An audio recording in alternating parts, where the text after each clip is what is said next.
Okay.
Good day, everyone. I'm really happy to have you all here. I'm Maurice Chai, and I'm a study director at Cyagen. Today, I would like to share with you about some most recent development on Cyagen's innovative HUGO-GT humanized mouse models and how they can help you with neuroscience studies. These are my content. Firstly, we will share some general general ideas about what is HUGO-GT animal models and their advantages. After that, I would like to share with you about 2 case studies, 2 of our HUGO-GT mouse models, how we validated them, and how we characterized them. After that, I would like to give you a brief overview of Cyagen's HUGO-GT mouse models for neuroscience studies. And by the end of my talk, I would like to introduce you about Cyagen platform for neuroscience study. Before getting here, I have been working as a researcher in investigating the underlying mechanism of neurodegenerative diseases such as Alzheimer's disease and Parkinson's disease. Like many of my researcher fellows, I use transgenic animals. In fact, to date, transgenic animals remain one of the biggest portion of experimental animals and being employed in discipline beyond the neuroscience, such as human diseases in heart, in lung, in digestion system, you name it. The thing is, in recent years, more and more researchers actually start realizing that transgenic animals, they are not perfect. Actually, they are quite imperfect in the very job they are designed to do, simulating human diseases. Let me explain why. I would not bore you with the concrete process of how to make a transgenic mouse. I would like to emphasize that the process called transgenesis, where we put human pathogenic genes into a mouse body, though the human gene is specific, the process itself is somewhat random. So we randomly insert a specific human gene into the mouse genome. Since the insertion is random, it may create random disruptions in the approximate locations. In a study conducted by Goodwin et al. In 2019, they investigated 40 strains widely used in all sorts of biological studies in all kinds of human diseases. Out of these 40 transgenic strains, they detected, at least in 75% of them, there is a problem induced by transgenesis in the approximate site. That includes loss of the approximate genes, structural alterations of the gene located approximately, and also, at least, I think, in 50% of those animals, one coding gene is involved. This is what we call unpredictable deficits induced by transgenesis. The randomness of this transgenesis goes beyond just the disruption. It also includes the random location of the inserted genes. As we all understand that every gene's location has its meaning. So if a gene is located in a place where it shouldn't be, that might induce problems. One of that problem is called spatial temporal dislocation of pathophysiology. Let's explain it a little bit. That means if a pathogenic gene is located in a place where it shouldn't be, it may not induce the specific pathology in the right schedule. That means something, if some pathology that happens in human following a specific sequence like 1, 2, 3, 4, 5, in a mouse, if the location is not right, it may not follow the right sequence. Since we all study disease based on its different phases, and we develop a treatment also based on these phases, this kind of spatial temporal dislocation hinders our study strongly. That's what we call unpredictable progressions. In addition to this, the randomness of the inserted gene also includes the random gene dosage. That means even within the same strain, individual mouse may receive different doses of these pathogenic genes. That we all know that, at least in most of the cases, the expression level of the gene actually dictates the severity of the specific pathology. This also induces what we call unpredictable severities. So taking all things together, with these unpredictable deficits, unpredictable progressions, and unpredictable severities, transgenic mouse models in the business of simulating human diseases are not as well as we expected they are. Since many researchers have already realized this, they develop different counterparts. Something like they use human iPSC cells, some use human organoid. However, both iPSC cells and organoid are not an entire, fully functioning organism. We, on the other hand, propose a different answer to that. We made a new mouse series. We called it HUGO-GT. HUGO-GT is short for Humanized Genomic Ortholog for gene therapy. The idea of HUGO-GT is simple. We take one mouse endogenous gene and replace it by a full-length corresponding human gene. Since this is a total replacement of a specific mouse gene by a full-length human gene, there would be no random insertion. And this one action actually solves all the three problems we just mentioned. Since this is a total replacement, there would be minimal random disruptions of irrelevant genes. Also, since all inserted human genes are located at a location where their murine counterparts are, we minimize the spatial-temporal dislocations of this pathophysiology.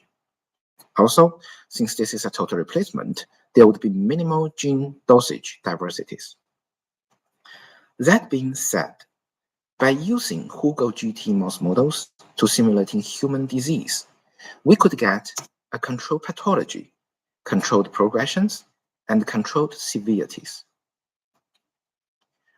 However, one should understand that the capability of HUGO-GT mouse models goes beyond this. As I just mentioned, in order to replace the murine endogenous gene, we use a full-length gene, full-length human gene. That means it contains both exons and introns. Of course, introns, they don't end up in functional proteins, but in recent years, researchers started realizing that though they don't end up in proteins, they still play vital roles in pathophysiology of a variety of diseases. The introns, the non-coding genes, they either facilitate or ameliorate the progression of certain diseases. And due to this fact, they are actually quite worth investigating. By introducing the full-length human gene into the mouse, we gave researchers and people in pharmaceutical development a whole new range of therapeutic targets that they could use to investigate the mechanism of pathophysiology of certain diseases, or they could develop new therapeutic strategies from that. In addition to this, the HUGO-GT mouse models could also provide that we called a very accurate study for pathological mutations. Let me explain that a little bit. We generate HUGO-GT mouse line by start generating a wild-type humanized HUGO line. That being said, firstly, we replace the mouse endogenous gene using wild-type human gene. On top of that, we put a specific mutation or specific mutations on that wild-type HUGO line. By then, the wild-type HUGO line will naturally be the best control group for this experimental pathological group. And because there is only one mutation differences between those two things, you could study this specific mutation accurately without being affected by those unpredictable things usually come with a transgenic mouse line. This is what we called the most precise comparisons. There is one thing that becomes more and more important in recent years. That is developing a precise gene or protein targeting therapeutics.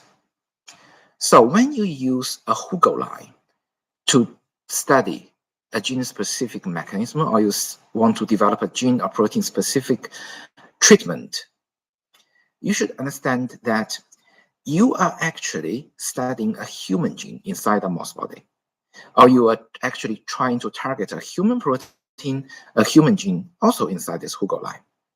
That being said, the target, the mechanism you are studying is most likely a cross-species target, a cross-species mechanism, because all the genes, all the proteins are humanized. So by doing so, we could provide with the HUGO mouse line the most translational outcomes.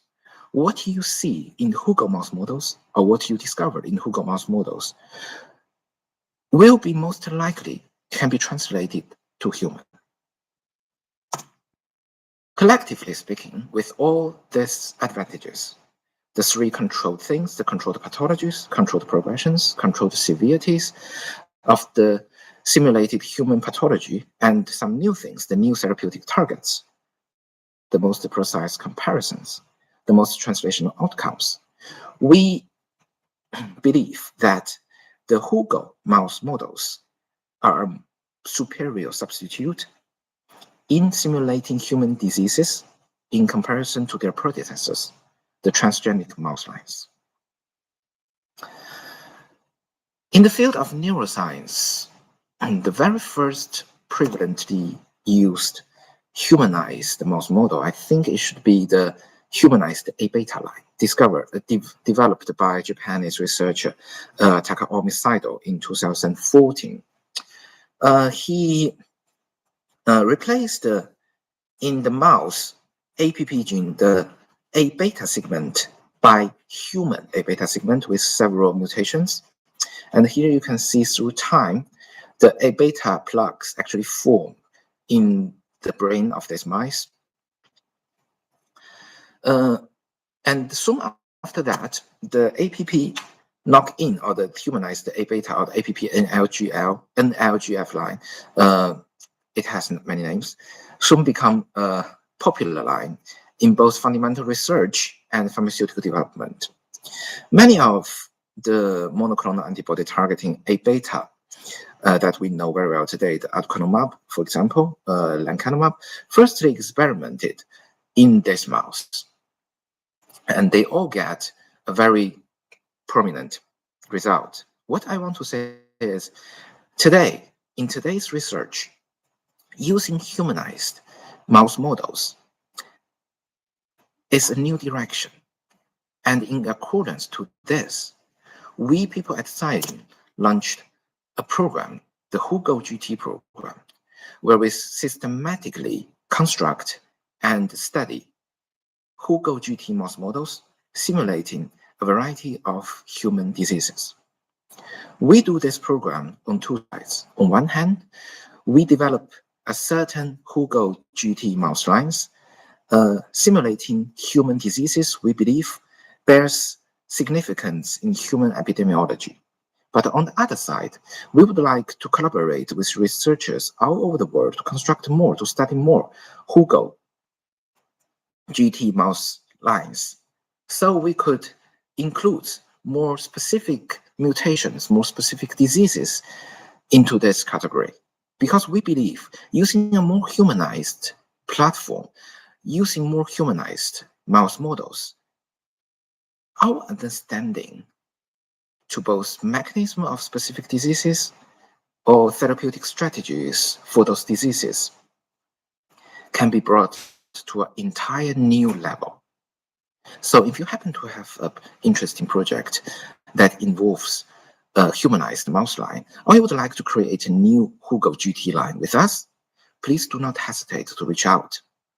The contact information for the HUGO-GT program will be provided by the end of my talk.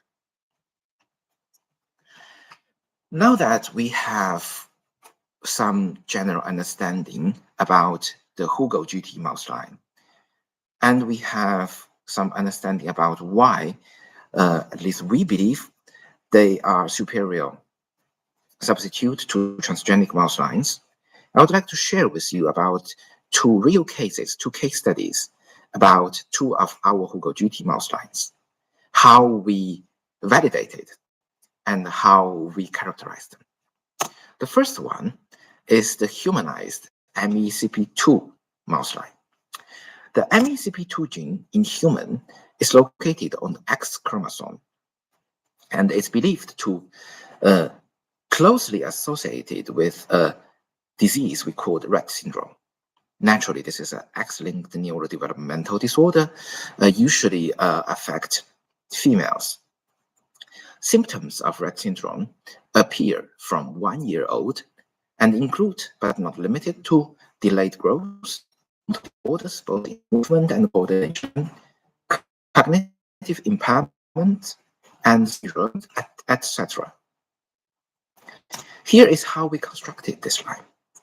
Here you see in the wild-type allele, this orange part indicates the murine, the pink part indicates the human MECP2 gene.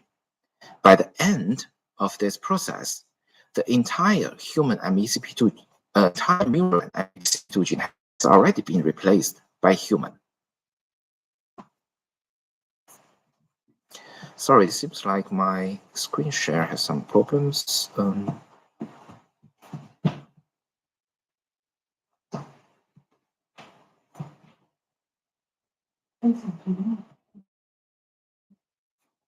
Let me do that again.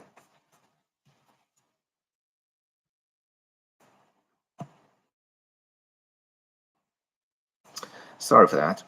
I think now you can see my screen. It is the editing strategy for our humanized MECP2 gene. And on the right side, you can see the gene expression validation. Firstly, using the human MECP2 gene specific primers, we can detect the MECP2 in lungs and the brains of those mice only in the humanized MECP2 line. On the contrary, when using a mouse-specific MECP2 primers, we could detect the MECP2 gene only in the black 6 controls. That indicates the successful establishment of the total replacement of the humanized MECP2 gene, in which there is a total replacement of murine MECP2 by human MECP2. Coupled with the humanized MECP2 line, as you may remember, I just mentioned before, we start almost every HUGO line by constructing a wild-type humanized line. So coupled with this wild-type humanized MECP2 line, we constructed a pathological MECP2 line using a most common Rett syndrome-associated missense mutation, which is called the T158M mutation located on exon 4. So we want to validate those two strains in their motor disorders, which is the most prominent disorders in the Rett syndrome. Here is the grouping plan we used in order to do this characterization. You can see we use the black 6 as an active control because we also want to compare our wild-type humanized line to this black 6. We also include the male humanized MECP2 line because though the X-linked neurodevelopmental disorder, Rett syndrome, occurs mostly in females, there are still some records about male Rett syndrome patients. So we would want our study to be as comprehensive as possible. Since male mice have only one X chromosome, there are only two versions of this. One, male mice with wild-type humanized gene, that is, we call it H wild-type, and also with the mutant MECP2 gene, we call it H mutant. And since female mice have two X chromosomes, there were three versions of them with two wild-type. That would be the human wild-type with only one humanized mutant. It's called heterozygote H mutant. And with both HECP2 gene being replaced by mutant human gene, is called homozygote humanized mutant. We plan to test their motor function using two behavior tests. One is called rotor-road, another is called gait analysis.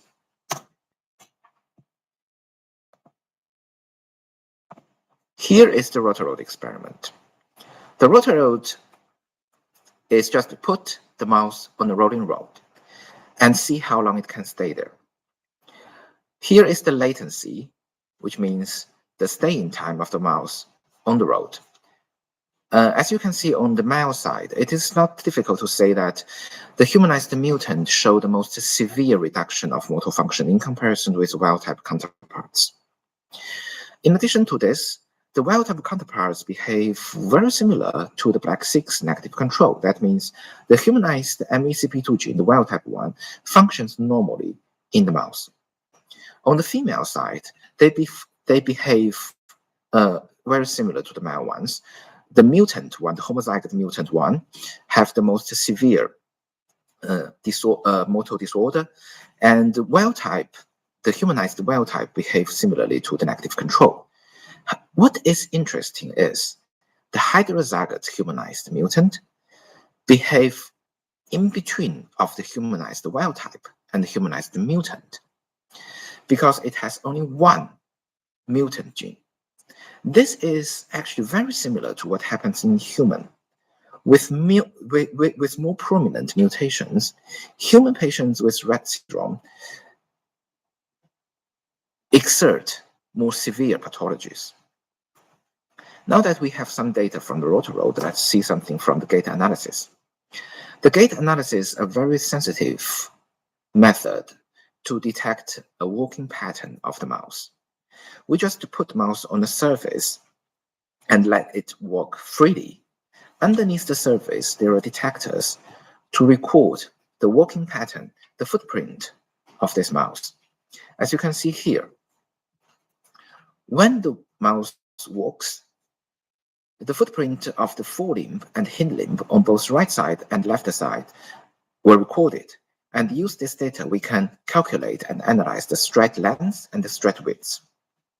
If you are interested in this experiment, we can also record the stride sequence, the ground contact duration, pressure, and area.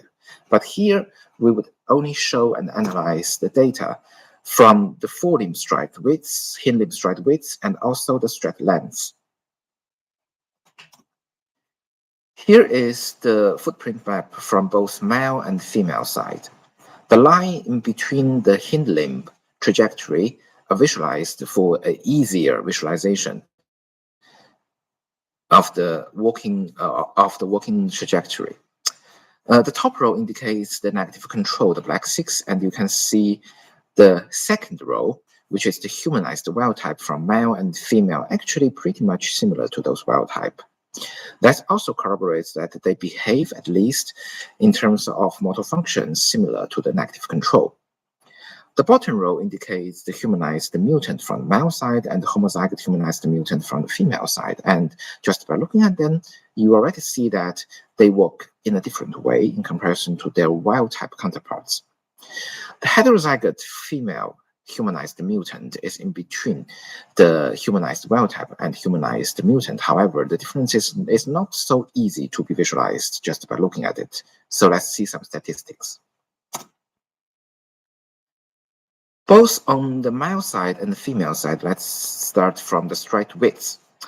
It's either a trend or significant differences, but you can already see with more prominent mutant, I mean the humanized mutant on the male side and homozygous humanized mutant on the female side, you can already see that there is an increase of stride width. On the opposite side, the stride length for both male and female, for both forelimb and hind limb, behave completely opposite. It decreases. It decreases while the stride width increases. And with the most prominent mutation, the mouse exerts the largest stride width, however, the smallest stride length. Just imagine this. The mutant mice actually express such a walking pattern. It has to put its left and right feet as distant as possible and move forward only with a very short step. That is a very typical way of walking without balance, walking with a compromised coordination function. So we put all these parameters in the principal component analysis chart, where we actually uh, analyze multidimensional data in two-dimensional chart. And we can see the relationship between those different groups. And as you can see from the left to the right, the wild type ones, the humanized wild type or the negative control, they stick together. And on the very right of this chart, the humanized mutant from the male and the homozygous humanized mutant from the female also stick together. So the wild type one and the most severely diseased one stick to the very left and right side of the chart, and in between is the heterozygous humanized mutant from the female. This distribution actually also echoes to what we see from the rotarod experiments, that heterozygous stay in between the wild type and the mutant ones. So putting all these things together, we can say that the HUGO-GT, the humanized MECP2 line, actually delivered what I just mentioned before. It simulates the Rett syndrome in human, at least on this aspect, the motor disorders, in a way with controlled pathology, controlled progression, and controlled severity. I can give you another example, the humanized MSN2 line. The MSN2 gene is a gene closely associated with another human disease we call spinal muscular atrophy. This is an autosomal recessive neuromuscular disorder, affects mostly infants and children. The symptoms includes death of motor neurons, and motor disorders includes also both movement and coordination. But there is a very interesting thing and very different between human and mouse. In human, there are two MSN genes, MSN1 and MSN2. They both make the same protein, MSN protein, but in different proportions. MSN1 makes the majority of this protein, and MSN2 only make roughly 10% of them. But in mouse, there are only one MSN1 gene, which makes 100% MSN protein. So upon MSA in human, the MSN1 is compromised, leave only MSN2 to make MSN protein. That leads to a severe reduction of this MSN protein and leads to the rest of the syndromes. In order to make a mouse line simulating human MSA, there are many ways to make this kind of mouse. Traditionally, we use what we call the triple homozygous line. Firstly, you have to have a MSN knockout line. Then you cross it with another mouse line containing human SMN2 gene, which is the wild type. And when you have this double homozygous line, you cross that with the third one, contains humanized MSN2 gene, which has a mutation, the function is compromised. This triple homozygous mouse line is the most traditional way to make a transgenic mouse line simulate human MSN. It has the slowed growth, and it also has the muscle weakness similar to human, and averagely it has a 70.7 days survival times. What we do here to make a HUGO transgenic line is we just simply replace the mouse MSN1 by the human MSN2. Since the human MSN2 only have a limited ability to make MSN protein, it also induces the MSA similar symptom, includes the slowed growth and muscle weakness. And it has an average 1 month survival time. So with similar symptoms, with an easier way of establishing the line, we actually provide the researchers with a longer time to study the mechanism of this disease and treatment. Here is the validation of the humanized MSN2 mouse model. As you can see here, we can only detect the human MSN in the HUGO line, and we can only detect the mouse MSN in the black 6 control. As in the humanized MECP2 mouse line, this indicates the successful of established of this slide. We also validated the MSN protein in both the Black 6 control and humanized MSN2 line. As you can see here, the MSN protein actually expressed a much lower level in the humanized HUGO MSN2 line in comparison to the Black 6 control in the heart, brain, spinal cord, muscle, and kidney.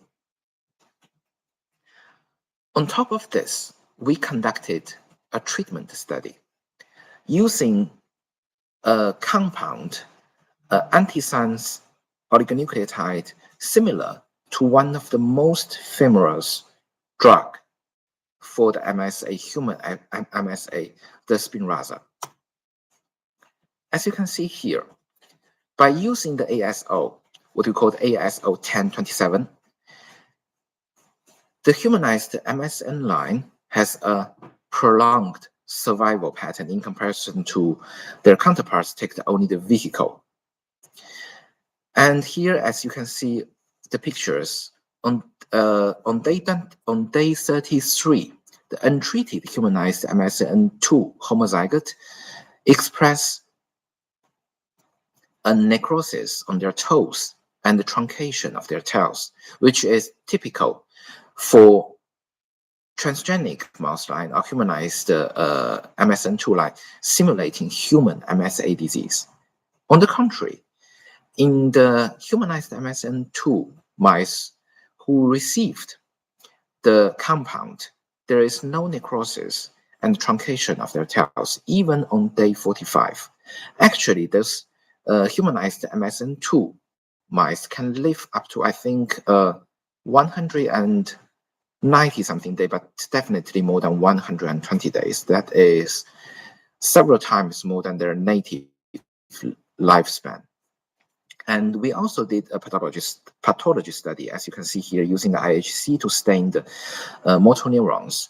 The humanized MSN2 mice who received the treatment actually have more motor neurons in their spinal cord in comparison to those who received only vehicles. Here is the statistics.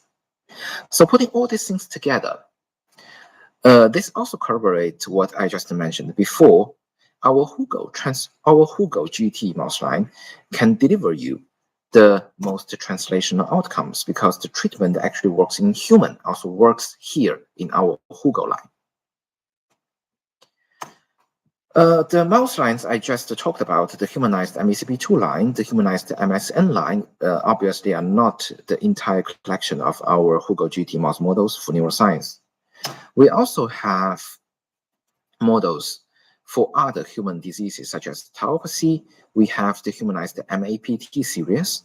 For ALS, we have the humanized TERDBP or the humanized FUS. For Alexander disease studies, we have the humanized GFAP. For sodium channelopathy, we have humanized SCN1A, 2A, and 9A. For spinocerebellar ataxia, we have the humanized ataxin, and sometimes we also study the neurological aspects for some muscle diseases, such as the Duchenne muscular dystrophy. So I also put our humanized BMD here. This but a glance of our HUGO-GT mouse model collections, and the list keeps growing. So if you are interested in details of our HUGO-GT collections, do not hesitate to reach out. Well, now that I've talked quite something about our HUGO-GT mouse models, I would like to share with you some information about our CL platform for neuroscience studies.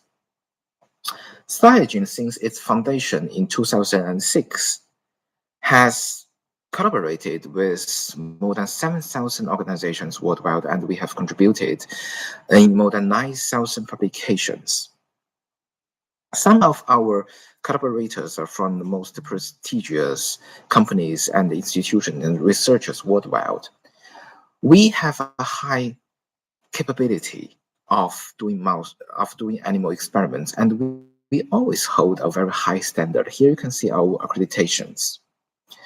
The Cyagen CRO platform can provide you with services from the very beginning of a project, which is the construction of a mouse string, to the very end of it, usually is the pathological examinations. Since I've already talked many things about our ability of constructing mouse lines, I would like to share one or two examples of our other aspects. Let's start with the surgical interventions and drug deliveries. Here we can do, of course, almost all the regular systemic or regional injections, such as the subcutaneous, intravenous, or IP injections, and also the regular stereotactic injections into the central nervous system. What is interesting here is I want to share with some special injections we are capable of. Here is an injection, what some of you may familiar with, the convection enhanced delivery. We use a special custom-made device, and this is specialized for delivering large quantity of solutions in the parenchyma of central nervous system. This is demonstration of injecting more than 5 microns of trypan blue into mouse striatum with almost no leakage and damage for surrounding tissues. The only thing you can see is a hint of the needle mark. In addition to this, we can also do intrathecal injection, which is injecting drugs or solutions into the spinal canal without damaging the spinal cord. Here is another example. We injected AV-expressing GFP to the mouse spinal canal at lumbar segment. And after 21 days of inoculation, we examined the GFP expression at cervical segment, which is completely on the other side of the spinal cord. During those 21 days, the mouse behaved completely normally, runs, plays just as usual. Here you can see the positive signal of the GFP, which indicates a successful of the injection.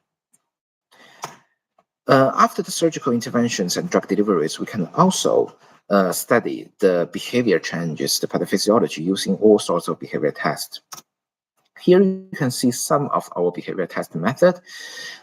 Besides what I have already mentioned, the rotor and gait analysis, we can also study cognitive functions using Y-maze, novel object recognition, or Morris-Water maze. We can study motor functions using the rotor, here the grip and the treadmill. The social behaviors can be studied by using the 3-chamber sociability test, and the mood can be detected by using the open field, the elevated classmates, or the light dark box. We can also detect pain or sensory functions using the Hargreaves or the von Frey. Remember, this is just part of the list. And every now and then, we just keep acquiring new methods to our current collections. So with one or several in combination of those behavior tests, you can study different diseases. Almost all those diseases include at least one, usually multiple, aspects of mouse behavior performance. Moreover, we can also study the molecular and pathological aspects of the animals. We can do the examinations at different levels. At genetic levels, we can detect DNA, RNA using the qPCR, ddPCR, NGS. We could also detect protein using usual biochemical methods such as the Western blot or ELISA. What I want to emphasize is our imaging platform, which is capable of doing both in vivo imaging and ex vivo imaging. I could start with the in vivo imaging. Here is one of our in vivo imaging system, and here is an example for bioluminescence detection. The signal you see here is induced by a reaction we call the luciferase reaction. Luciferase is an enzyme which can be excited by luciferin and exerts light at a certain wavelength, which can be detected in a living animal by using this in vivo imaging system. Here, the signal comes from the xenograft, which is a tumor implanted in this mouse containing the luciferase. We injected luciferin, it gets excited and exerts light, which can be detected here. This is a system suitable for detecting substance, implanted tissues, or anything which can take luciferase with it. In addition to the in vivo imaging system, we could also do ex vivo imaging. And here you can see we have the Laker Thunder imaging system, which is very useful for doing multiplex immunofluorescence staining. Here is a demo. We use the retina tissue and we stain multiple kinds of cells on it. And you can see the multiplex staining result. And here is the brain tissue. You can also see the red signal indicates GFAP, which is the marker of astrocytes. If you are interested in regular IHC or regular stainings, pathological stainings, we have also the regular dark light microscopes. Here is an example of muscle tissue stained by using HE staining. And here is another brain piece with IHC staining, and you can see the staining of microglia. What I want to say is our Cyagen CRO platform for neuroscience study actually is a one-stop platform suitable for multiple neuroscience projects. And we can facilitate you at every step you have along with your project. So if you happen to have a project you would like to implement, or you have an interesting idea you would like to perform, you would like it be carried out, it would be very welcoming that you could discuss that with us, and we would be very happy to help you with that. So we look forward for you to contact us, and we look forward to our future collaborations. Now that I've talked quite something out, I think I can take some questions from the audience.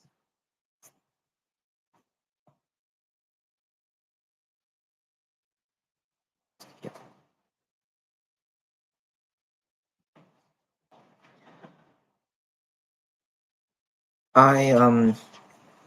I just saw this question.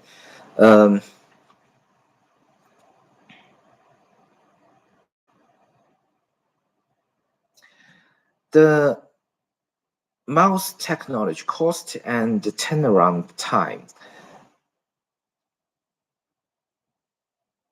Well, the turnaround time is quite difficult to anticipate, since actually it's quite it has to be analyzed case by case. So to do this, we should first discuss with you about the specific pathology you would like to implant and the specific mouse background you would like to use. But what I can say is, on average time, we have a last 6 months record to construct a new mouse model for a new HUGO mouse model for any regular uses for pathological studies.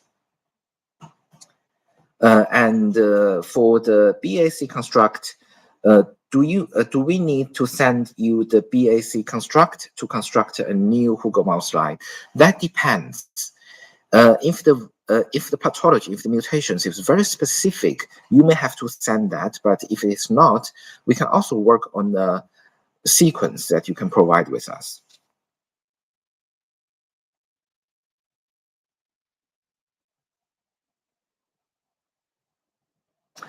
Have you systematically evaluated the differences in behavioral tests between HUGO-GT without mutation and corresponding wild type? Well, as I just mentioned along my talk, at least in one of my examples, the Humanized MECP2 line, we compared the wild type HUGO line with the negative control, the C57 black 6. And that applies to almost all our HUGO-GT mouse line. We always compare the wild type HUGO line with its background line, which usually is the black 6. And by far, the behavior between those two lines are usually similar, very similar to each other. And I see another question. Is there a specific threshold limit for gene length when developing HUGO-GT humanized mouse? Well, as I understand, for transgenic mouse lines, most of the companies, what they can do is around 100 kilobase length. But we do have a new technology for constructing the HUGO-GT mouse line. It's with our turbo knock-in technology, we can expand that length to a 350 kilobase, so much longer than usual.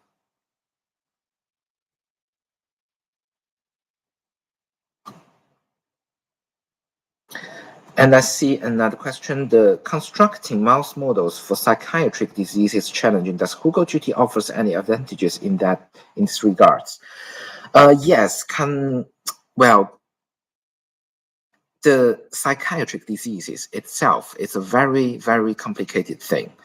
So what I can say is the HUGO-GT offers advantages in constructing mouse lines simulating human psychiatric disease.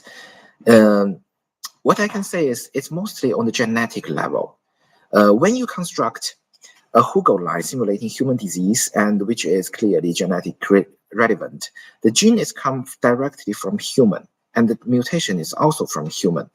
So, presumably, at least at the genetic level, the disease manifestation will be more similar in comparison to transgenic mouse lines, which actually contains more unpredictable things.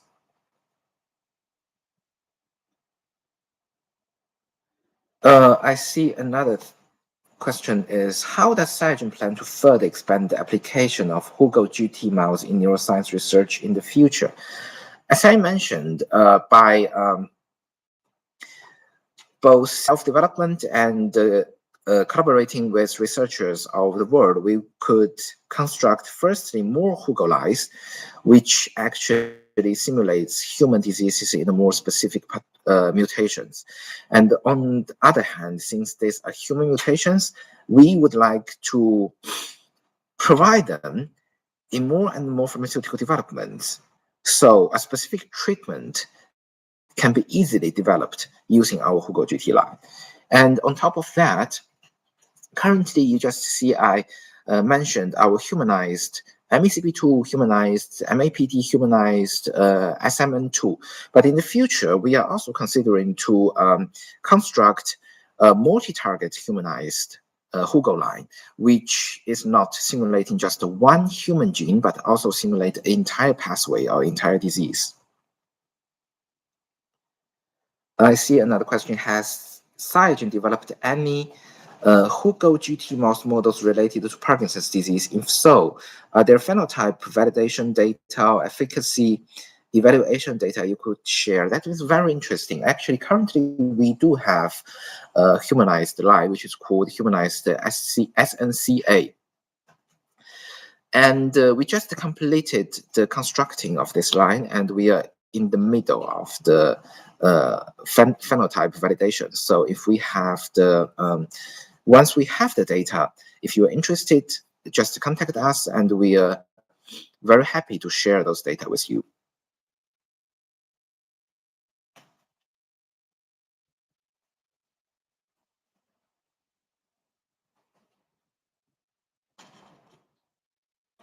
Are there any other questions?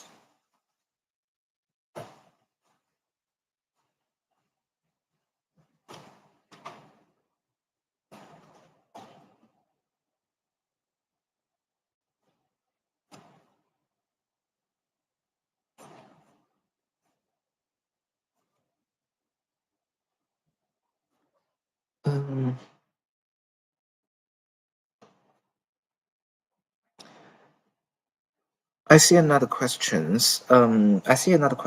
After humanization, how consistent is gene expression compared to mouse genes? Well, that's a good question. Actually, based on what we presume is, since this is a total replacement, the random disruption of the proximate gene will be minimized to a level. However, is it completely now? Is it complete zero? We do not know. So we are also planning some sequencing, some total sequencing for some of our HUGO line to see if there is a major change in the HUGO mouse model in comparison to their negative controlled black 6. But what I can say is, based on our current phenotypical validation, there are no clear deviations from the wild-type HUGO line, of the wild-type HUGO line from their negative controlled black 6. So we didn't see some major deficits, which is not related to the gene, to the human gene we introduced.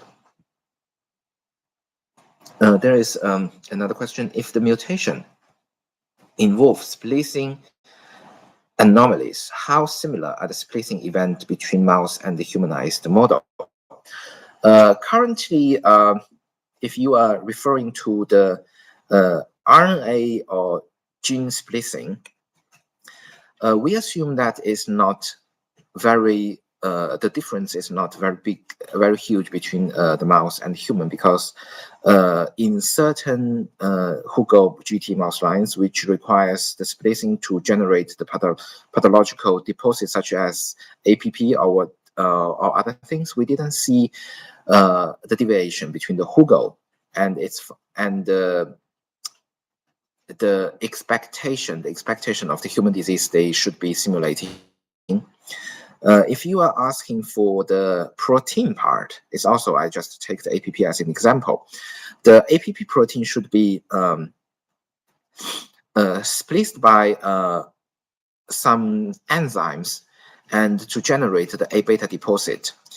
And in that, on that aspect, we did see the A beta deposit in the humanized APP mouse line, but how similar and at which level it simulates the human disease is an answer we currently are trying to. It's a question we're currently trying to answer. And also, in addition to this question, as I just mentioned, we are planning to do a multi-target humanized HUGO line. So the protein and enzymes which splice the protein will both be humanized and transferred to the mouse model. I think that would make a much better model. I think that's pretty much all the questions we have here, and well, all of the questions are pretty interesting, and what I can answer here is obviously just an aspect of that. So if you do have more questions, that would be very good for you to just reach out to us, and we are happy to provide you with answers. And as I just mentioned, here are the contact information. And if you're interested in our HUGO line, or you are interested in our Cyagen platform for neuroscience, just scan the QR code, and there would be the detailed information you can use to contact us. Thank you very much for participating in my talk, and goodbye.